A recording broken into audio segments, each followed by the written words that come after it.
Hello dear friends, तो मैं हूं आरती। संस्कृति आईएएस यूट्यूब चैनल पे आप सभी का स्वागत है। मैं हाजिर हूं एक नए विषय को लेकर के।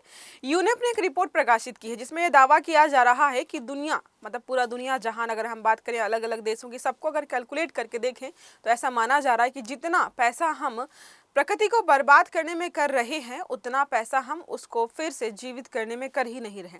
कहने को तो हमारे अंतर्राष्ट्रीय स्तर पर बहुत सारे प्रोग्राम चलाए जा रहे हैं। पेरिस एग्रीमेंट कर रखा है और बहुत सारे एग्रीमेंट्स कर रखे हैं कि मरुस्थलों को बचाएंगे, जलीय स्रोतों को बचाएंगे, महासागरों को बचाएंगे, लेकिन क्या सच में हम बचा रहे हैं?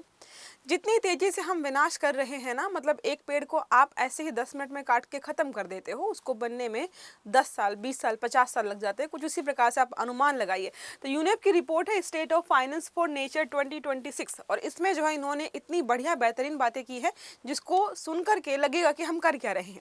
चर्चा में क्यों है? तो संयुक्त राष्ट्र पर्यावरण कार्यक्रम यूनेप द्वारा जारी state of finance for nature 2026 report के अनुसार विश्व प्रकृति के संरक्षण की तुलना में लगभग 30% या 30 गुना अधिक धन विनाश के लिए खर्च कर रहे हैं।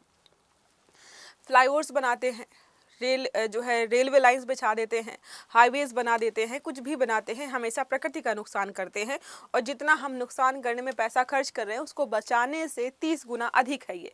तो हमारे जो सस्टेनेबल डेवलपमेंट गोल हैं वो तो भाई गोल ही रह जाएंगे, हम इनको कभी भी जो है पूरा नहीं कर पाएंगे। चाहे जलवायु प्रतिबद्धताएं हैं, जैव विविधता का संरक्षण है, सब हमारा पीछे छूटता जा रहा है समय के साथ। क्लास को आगे बढ़ाएंगे। पहले बात करते हैं रिपब्लिक डे ऑफर 28 जनवरी तक चलने वाला है। शानदार मौका आप लोगों के लिए यहाँ पर इसलिए है कि ऑफलाइन क्लासरूम्स में आपको 20% का डिस्काउंट दिया जा रहा है जो हमारी दिल्ली और प्रयागराज में संचालित हो रही हैं। ऑनलाइन और लाइव कोर्सेज में आपको अप टू 75% के साथ साथ 10% का डिस्काउंट दिया जा रहा है। नंबर है 9555124124 या फिर आप विजिट कर सकते हो sanskritiyes.com की वेबसाइट पर। अब वैश्विक वित्तीय संतुलन को देखते हैं हम। प्रकृति के संरक्षण में निवेश किया गया है 200 से लेकर के 250 अरब डॉलर प्रति वर्ष के हिसाब से, लेकिन प्रकृति का विनाश करने में हमने जो पैसा खर्च किया है वो है 7.3 ट्रिलियन डॉलर। 2023 का डेटा है हमारा। संरक्षण विनाश जो है, संरक्षण बनाम विनाश का अनुपात अगर आप देखेंगे तो 1:30, 30 गुना ज़्यादा हम यहाँ पे खर्च कर रहे हैं। निजी क्षेत्रों से और सरकारी सब्सिडी सबका पैसा मिला जुला करके हम यहाँ पर काउंट कर रहे हैं। अब रिपोर्ट के जो प्रमुख निष्कर्ष हैं उनको हम समझते हैं कि आखिरकार क्या बताया है। तो यही है कि प्रकृति के संरक्षण में प्रत्येक डॉलर के मुकाबले 30 डॉलर हम ऐसे खर्च कर रहे हैं जो पर्यावरण को खत्म करने के लिए या उसके नुकसान के लिए यहाँ पर इस्तेमाल किया जा रहा है। हानिकारक निवेश का वैश्विक स्वरूप जो है लगातार बढ़ता ही जा रहा है। कुल 7.3 ट्रिलियन अमेरिकन डॉलर हमने खर्च किए हैं प्रकृति को विनाश या उसको जो है खत्म करने के लिए। कैसे कहते तो हम हैं कि हम प्रकृति को बचाने के लिए प्रयास कर रहे हैं, लेकिन प्रकृति को बचाने की जरूरत पड़ क्यों रही है? आखिरकार खत्म कैसे हो रही है? तो हम ही जिम्मेदार हैं और हम उसको बहुत तेजी से खत्म करते जा रहे हैं।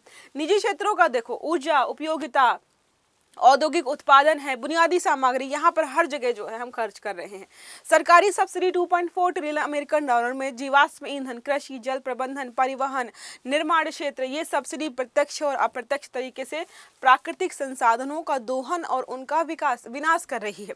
तो समझिए, जो सरकार जो सब्सिडी दे रही है उस सब्सिडी का इस्तेमाल हम प्रकृति के विनाश के लिए कर रहे हैं। फिर बाद में यही होता है कि कोई दुर्घटना घट जाती है, फिर सरकार पैसे देती है कि मुआवजा दिया जा रहा है। तो सरकार डबल खर्च कर रही है, पहले उसके विनाश में, फिर विनाश की वजह से होने वाली दुर्घटनाओं में लोगों को मरने और उनके आहत होने पे जो वो मुआवजा देती है, तो डबल ट्रिपल खर्च किया जा रहा है। अब बात करते हैं प्रकृति को या प्रकृति के विनाश को बढ़ावा देने वाले प्रमुख क्षेत्र कौन कौन से हैं जो कि विनाश को बढ़ावा दे रहे हैं, उनको हम यहाँ पर 1 बाय 1 समझते हैं। तो पहला है ऊर्जा क्षेत्र। जीवाश्म ईंधन सब्सिडी, कोयला आधारित बिजली उत्पादन, ये सारा क्या कर रहा है? हमारी प्रकृति को नुकसान पहुंचा रहा है। कृषि क्षेत्र में रासायनिक उर्वरक, कीटनाशक, मोनोक्रॉपिंग, भूमि व जल क्षरण, ये सारा जो है नुकसान कर रहा है। अब संरचना एवं निर्माण के बारे में बात करते हैं तो अनियोजित शहरीकरण, वन भूमि का डाइवर्जन, परिवहन में तेल आधारित परिवहन, कार्बन गहन लॉजिस्टिक्स, ये सारा हमें नुकसान पहुंचा रहा है। यूनेप की चेतावनी जो है, नो मिडिल पाथ। यूरोप ने बताया कि भाई कोई मिडिल पाथ बचा ही नहीं है कि बीच से निकल जाएंगे और बच जाएंगे, नो पॉसिबिलिटीज है। हम या तो प्रकृति के विनाश में निवेश कर सकते हैं या उसकी बहाली में, कोई बीच का रास्ता नहीं है कि आधा निवेश कर दे और आधा बचाने में कर दे, तो नहीं। यहाँ पर यूरोप ने बोला या तो पूरा पैसा इसको बचाने में लगा दो या तो पूरा पैसा खत्म करने में लगा दो, एक बार में मामला ही खत्म कर दो। ये सारा जो है यहाँ पर 1 बाय 1 बताया गया है।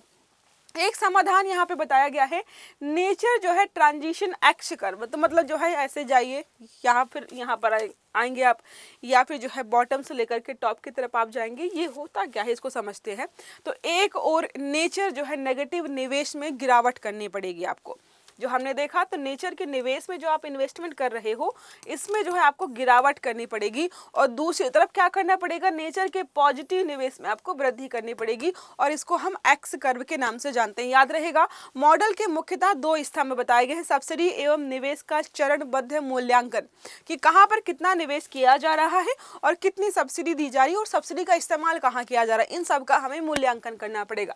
अब बात करते हैं नेचर बेस्ड सॉल्यूशन। ये हमारा जो हमने पढ़ा ये हमारा खुद का है कि हम कैसे प्रकृति को बचाएंगे, लेकिन कुछ प्राकृतिक तरीके भी हैं। पहला है वन बहाली, जंगलों को लगाइए, मैंग्रोव का संरक्षण कीजिए, आर्द्र भूमि को पुनर्जीवित कीजिए, शहरी हरित क्षेत्र बनाइए, प्राकृतिक बाढ़ को नियंत्रित कीजिए। सारे तरीके हैं जिसके माध्यम से आप क्या कर पाएंगे, 2030 तक 30% की इस प्रकार की चीजों में कमी ला पाएंगे। $1 ट्रिलियन नेचर जो है ट्रांजिशन इकोनॉमी, तो शहरों में हीट आइलैंड जो बन जाते हैं इसको कम करने के लिए हमें वृक्षारोपण करना पड़ेगा। सड़क व ऊर्जा परिवहन या प्राकृतिक योजनाओं में जो है डिजाइन की जरूरत है, अलग तरीके की CO2 आधारित लो कार्बन निर्माण सामग्री हमें बनानी चाहिए। प्राकृतिक संसाधनों द्वारा जलवायु अनुकूलन हो, ये भी हमें ध्यान रखना है। अंतरराष्ट्रीय समझौते संस्थान, भाई इतने सारे समझौते संस्थान हैं, आप पढ़ेंगे तो पागल हो जाएंगे, लेकिन फिर भी सोचो हम नहीं कर पा रहे हैं। विनाश करने के लिए हमने कोई समझौता नहीं कर रखा है, कोई भी संज्ञान नहीं ले रखा, लेकिन वो धड़ल्ले से किया जा रहा है। तो यूनेप के बारे में पढ़ते 1972 में स्थापना हुई। स्टॉकहोम सम्मेलन के बाद मुख्यालय है नैरोबी केन्या में। वैश्विक पर्यावरणीय नीति समन्वय करना और पर्यावरण रिपोर्ट और आकलन एवं मार्गदर्शन जारी करना, ये सारा इसका काम है। कुनमिंग मॉन्ट्रियल ग्लोबल जो है बायोडायवर्सिटी फ्रेमवर्क 2022 में लेके आया गया, CBD के तहत अपनाया गया। 30x30 लक्ष्य रखा गया है। 2030 तक हमें 30% भूमि और समुद्र को संरक्षित करना है, ये इनका लक्ष्य है। प्रकृति को जो है सकारात्मक वित्त के माध्यम से जो है, मतलब पैसा हमें प्रकृति को बचाने में इस्तेमाल करना है, इस पर बल देता है। पेरिस जलवायु समझौता, भाई हम सबने पढ़ रखा है कि ये चाहते हैं तापमान वृद्धि को 2 डिग्री सेंटीग्रेड से जो है नीचे रखें, लेकिन पॉसिबल हो नहीं पा रहा है। IPC देखें, inter governmental panel on climate change 1988 में स्थापना हुई। जलवायु परिवर्तन पर वैज्ञानिक आकलन करता है, नीति निर्माताओं हेतु रिपोर्ट भी प्रकाशित करता है। नेक्स्ट बात करते हैं UN decade on ecosystem restoration जो है 2021 और 30, 2021 से 30 का लक्ष्य है। यहाँ पर वैश्विक पारिस्थितिकी बहाली हेतु समर्पित दशक, 1 दशक लिया है इन्होंने कि हम प्रकृति को ठीक करेंगे। संवैधानिक आधार तो आर्टिकल 48A हमारा बोलता है राज्य का कर्तव्य है कि पर्यावरण का संरक्षण करे। आर्टिकल 51AG यह है नागरिक का मौलिक कर्तव्य है कि वो भी प्रकृति का संरक्षण करे। पर्यावरण के बहुत सारे भतेरे कानून हमें यहाँ पे देखने को मिल जाएंगे। पर्यावरण संरक्षण अधिनियम 1986, वन संरक्षण अधिनियम 1980, जैव विविधता संरक्षण अधिनियम 2002, वन अधिकार अधिनियम 2006, ये सारा है। इसके अलावा नीतिगत पहल देखें तो life movement, life style for environment, ये बहुत पहले लेकर के आई गई थी कि हमें ऐसा जीवन जीना चाहिए जो प्रकृति के अनुकूल हो, प्रकृति को नुकसान ना हो। जैसे प्लास्टिक वाली चीजें मत इस्तेमाल कीजिए, जिससे CO2 एमिशन हो, इस प्रकार की चीजें मत इस्तेमाल कीजिए। AC वगैरह, मतलब आपको रिप्लेसमेंट ढूंढना है जिससे प्रकृति को कम से कम नुकसान हो। राष्ट्रीय जैव विविधता कार्य योजना, राष्ट्रीय कार्बन बाजार ढांचा हो गया, ग्रीन क्रेडिट प्रोग्राम भी लेकर के आए गए। ये सारी जो है नीतिगत पहले हैं हमारी।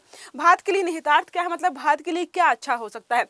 सब्सिडी सुधार एवं पुनर्व्याख्यान, मतलब यहाँ पर थोड़ा सा पुनर्संरेखन करने की जरूरत है। हरित बजटिंग जो है, प्रकृति संरचनात्मक MSMEs का हमें जो है फिर से ध्यान देना हो गया, उनको जो है प्रमोट करने की जरूरत है। ग्रामीण आजीविका प्लस संरक्षण या जो है संरक्षण का संयोजन, तो लोग आजीविका तो जनरेट करें, पैसे कमाएं, लेकिन प्रकृति को नुकसान किए बिना। निष्कर्ष क्या है यहाँ पर? वही है, एक्स वाला कर्व फॉलो करना है कि जो विनाश में पैसा खर्च हो रहा है उसको जो है कम से कम विनाश में खर्च करके प्रकृति के विकास में या प्रकृति के संरक्षण में खर्च किया। ये सारे तरीके हैं जो हम दशकों से पढ़ते आए हैं और अभी तक इम्प्लीमेंट नहीं कर पाए हैं।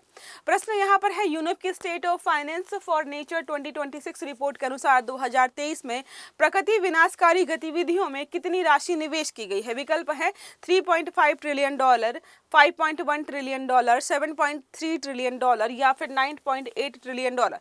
तो सही आंसर देना है आपको कमेंट बॉक्स में। अगर आर्टिकल समझ में आया है, वीडियो अच्छा लगा है तो लाइक करना है, चैनल को सब्सक्राइब करना है, बेल आइकन भी दबाना ताकि जितने भी इस प्रकार के आर्टिकल्स हैं वो सारे आपको समय पर मिलते रहें। तो अच्छे से पढ़िएगा। Have a good day. Thank you.